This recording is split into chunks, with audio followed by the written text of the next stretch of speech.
بسم الله الرحمن الرحيم.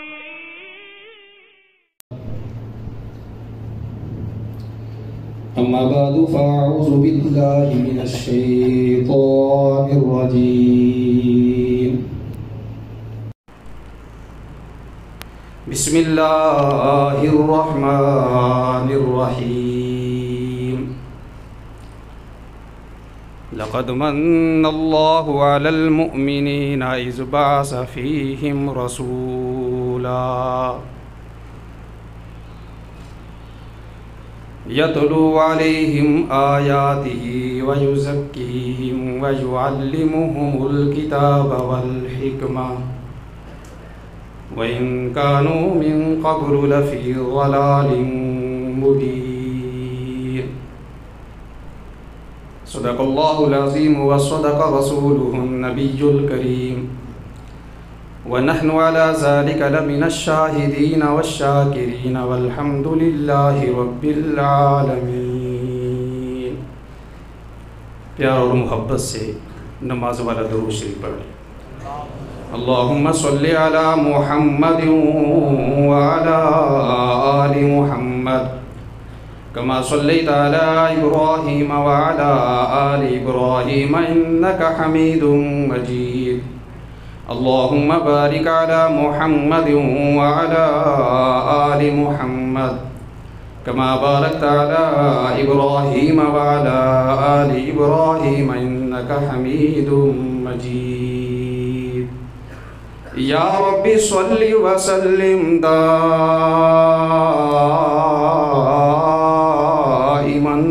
أبدا على حبيبك خير الخلق كلهم. سبحان ربك رب العزة عما يصفون وسلام على المرسلين والحمد لله رب العالمين.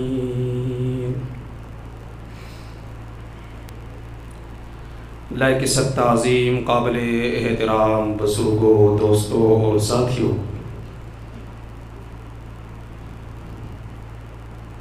حضرت کے حکم پر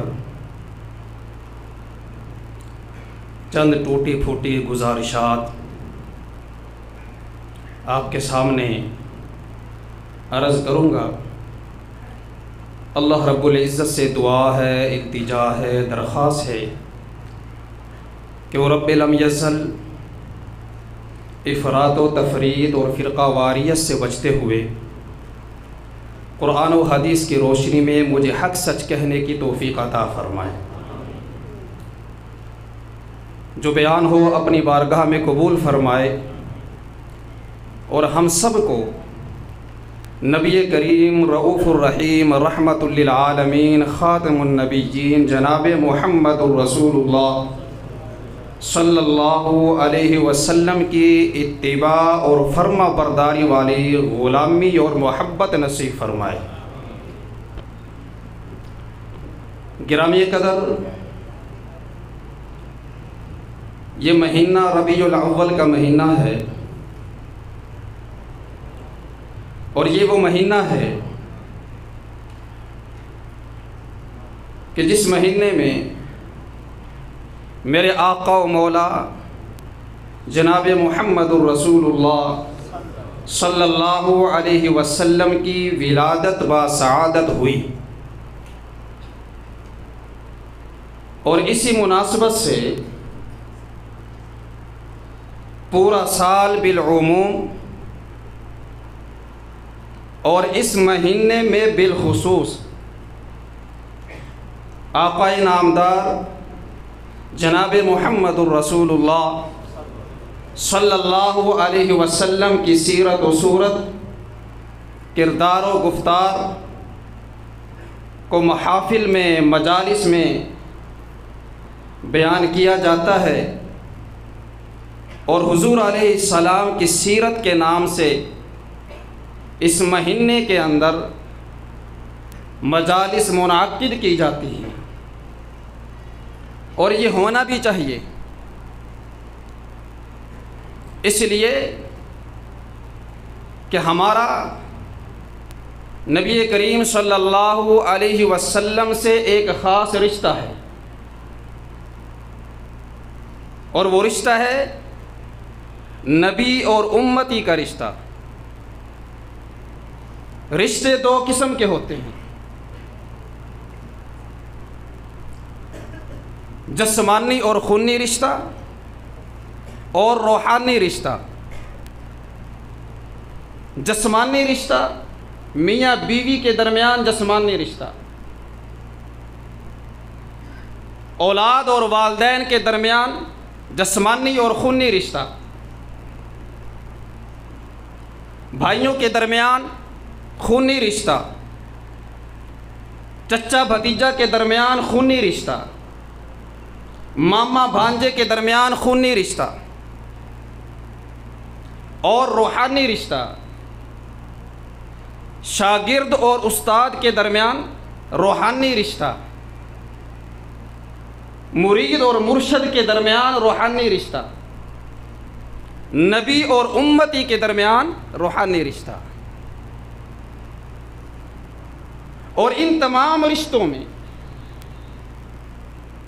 سب سے مضبوط رشتہ، سب سے اعلیٰ رشتہ، سب سے بڑا رشتہ وہ نبی اور امتی کا رشتہ ہے۔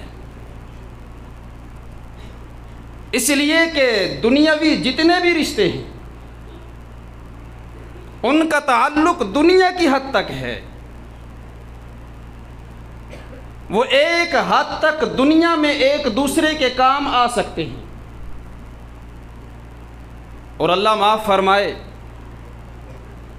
آج تو ایسا ماحول بن چکا ہے اور ایسا معاشرہ وجود پا رہا ہے کہ آج یہ خونی رشتے بھی ایک دوسرے سے اجنبی ہو چکے ہیں۔ اب یہ خونی رشتے بھی ایک دوسرے کے کام نہیں آتے، بھائی بھائی کے کام نہیں آتا۔ تو بہرحال یہ دنیاوی رشتے دنیا کی حد تک ہیں، اور نبی اور امتی کا رشتہ وہ اس دنیا میں بھی ہے اور مرنے کے بعد بھی کام آئے گا۔ کل قیامت کے دن کوئی دنیاوی رشتہ، کوئی جسمانی اور خونی رشتہ کام نہیں آئے گا۔ اللہ رب العزت نے قرآن مجید فرقان حمید میں منظر کشی کی، فرمایا یوم یفر المرء من اخیہ و امہ و ابی و صاحبتہ و بنی لکل امرئ منہم یومئذ شأن یغنی۔ قیامت کا دن وہ دن ہوگا کہ جب ہر ایک دوسرے سے فرار حاصل کر رہا ہوگا۔ بیوی شوہر سے فرار حاصل کرے گی، شوہر بیوی سے فرار حاصل کرے گا، والدین ماں باپ اولاد سے فرار حاصل کریں گے۔ قیامت کے دن یہ رشتے کام نہیں آئیں گے، اور قیامت کے دن جو صدا لگے گی، قیامت کے دن جو نعرہ لگے گا، وہ خونی رشتے کا نہیں لگے گا، وہ جسمانی رشتے کا نہیں لگے گا۔ قیامت کے دن یہ نہیں کہا جائے گا کہ جاٹ برادری ادھر آ جائے، ارائیں برادری ادھر ہو جائے، سنادہ برادری ادھر ہو جائے، آوان برادری ادھر ہو جائے، راجپوت برادری ادھر ہو جائے۔ قیامت کے دن جسمانی نعرے نہیں ہوں گے، جسمانی رشتے کا نعرہ نہیں لگے گا، خونی رشتے کا نعرہ نہیں لگے گا، بلکہ رب کائنات نے فرمایا یوم ندعو کل اناس بامامہم۔ قیامت کے دن ہم لوگوں کے گروہوں کو، ہر امت کو ان کے امام کے ساتھ، ان کے پیشوا کے ساتھ پکارا جائے گا، ان کے پیشوا کے ساتھ بلایا جائے گا۔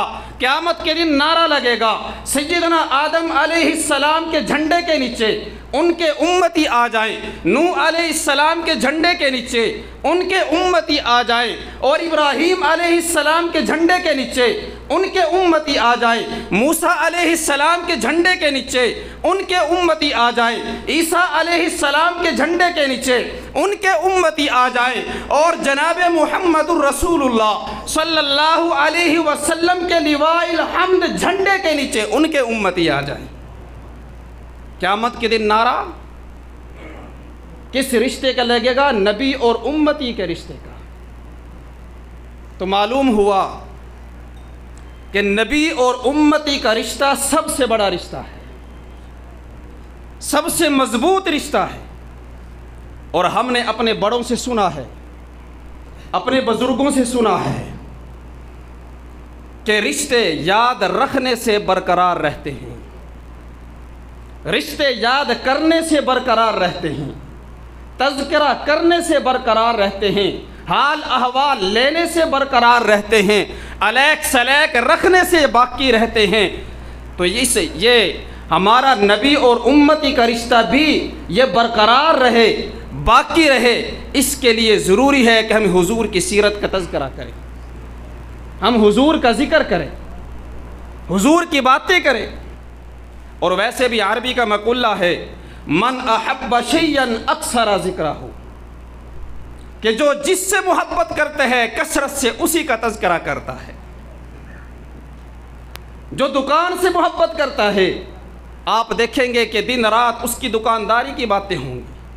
جو کاروبار سے محبت کرتا ہے وہ کاروبار کی باتیں کرتا ہے، جو ملازمت سے محبت کرتا ہے وہ ملازمت کے تذکرے کرتا ہے، جو مال مویشی سے محبت کرتا ہے وہ جانوروں کی تذکرے کرتا ہے، اور جو کھیتی باڑی سے محبت کرتا ہے وہ کھیتی باڑی کے تذکرے کرتا ہے، جو سیاست سے محبت رکھتا ہے وہ سیاست کے تذکرے کرتا ہے، اور جنہیں اللہ کے نبی سے محبت ہوتی ہے وہ حضور کا تذکرہ کرتے ہیں۔ من احب شیئا اکثر ذکرہ، کہ جس کو جس سے محبت ہوتی ہے وہ کثرت سے اسی کا ذکر کرتا ہے۔ تو ان محافل کا منعقد ہونا اس لیے بھی ضروری ہے، ان مجالس کا منعقد ہونا اس لیے بھی ضروری ہے کہ نبی اور امتی کا رشتہ مضبوط رہے، نبی اور امتی کا رشتہ باقی رہے۔ خوش قسمت ہیں وہ لوگ کہ جو ان محافل و مجالس کا انعقاد کرتے ہیں، ان کا اہتمام کرتے ہیں، ان میں معاون بنتے ہیں، ایک دوسرے کا دست بازو بنتے ہیں۔ وہ خوش قسمت ہیں کہ نبی اور امتی کا رشتہ مضبوط کر رہے ہیں، اس کا سبب بن رہے ہیں۔ میرے بھائیوں، بزرگوں، دوستوں اور ساتھیوں، اللہ نے بہت سے انعامات کیے، اپنے بندوں پر بہت سے انعامات کیے، مگر اللہ نے کبھی کسی انعام کا احسان نہیں جتایا، کسی نعمت کا احسان نہیں جتایا۔ کبھی یہ نہیں کہا کہ دیکھو میں نے تمہیں آنکھیں دی ہیں، کتنا بڑا احسان کیا ہے، میں نے تمہیں کان دیے ہیں، کتنا بڑا احسان کیا ہے، میں نے تمہیں دل و دماغ دیا ہے، کتنا بڑا احسان کیا ہے۔ ہاں، مگر ایک نعمت ایسی ہے، ایک انعام ایسا ہے کہ جب اللہ نے اس کا تذکرہ کیا تو اپنا احسان جتایا ہے۔ نعرہ تکبیر، شان رسالت، فاروق معاویہ صاحب۔ اور وہ احسان کیا ہے؟ میرے اور آپ کے محبوب پیغمبر جناب محمد الرسول اللہ صلی اللہ علیہ وسلم فرمایا لقد من اللہ علی المؤمنین اذ بعث فیہم رسولا، تحقیق اللہ نے ایمان والوں پہ بڑا ہی احسان کیا کہ جب حضور کو ان میں مبعوث فرما دیا۔ تو میرے بھائیوں، بزرگوں، دوستوں اور ساتھیوں، حضرت تشریف لا چکے ہیں، اب میں مزید جو ہے آپ کے درمیان اور حضرت کے درمیان حائل نہیں ہونا چاہتا، اپنے انہی الفاظ پر میں اکتفا کرتا ہوں۔ وآخر دعوانا ان الحمد للہ رب العالمین۔